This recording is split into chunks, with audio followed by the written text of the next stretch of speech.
আসসালামু আলাইকুম সুপ্রিয় দর্শক, সবার কি অবস্থা? হাজির হয়ে গেলাম দীপ্ত টিভির নিবেদিত মাশরাফি জুনিয়র নাটকের 1075তম পর্বে কী সব ঘটতে চলেছে তার অগ্রিম আপডেট নিয়ে। এই পর্বটি কেউ মিস করবেন না, কারণ এই পর্বে আপনারা দেখতে পারবেন জালাল চৌধুরীকে দেখা যাবে সে এবার আয়ানকে অফিস থেকে বের করে দেওয়ার সিদ্ধান্ত নেবে। একথা শুনে বুসরাকে দেখা যাবে সে মনে মনে ভাববে, আয়ানকে তো চাইলেই বের করে দেওয়া যায়, কিন্তু আয়ানকে বের করে দিলে তো আমি বিপদে পড়ে যাব। আমি যে এতদিন চেয়ারম্যান স্যারের কাছে আয়নের করা সমস্ত কাজের ক্রেডিট নিজে নিয়েছি, এটা তো ফাঁস হয়ে যাবে। আয়ানই যদি না থাকে তাহলে এই অফিসে কাজের অর্ডার কে আনবে?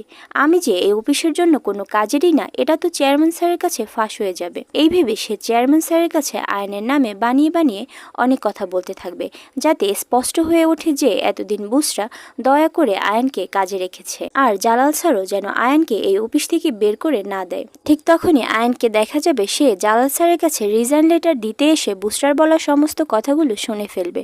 তখন আয়ান ভালো করেই বুঝতে পারবে যে বুসরা এতদিন তার সাথে কত বড় চালাকি করেছে।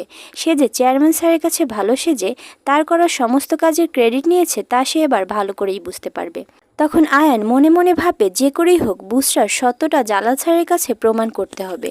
সেই অনুযায়ী সে জালাল স্যারের কাছে রিজাইন লেটার দিতে এসেও তা দিবে না, এবং সে জালাল স্যারের কাছে শেষবারের মতো আরেকটা সুযোগ চাইবে। আয়ান জালাল চৌধুরীর কাছে বলবে, আমি হাসারাঙ্গা স্যারের থেকেও বড় কোনো ডিল এনে নিজেকে প্রমাণ করে দেব।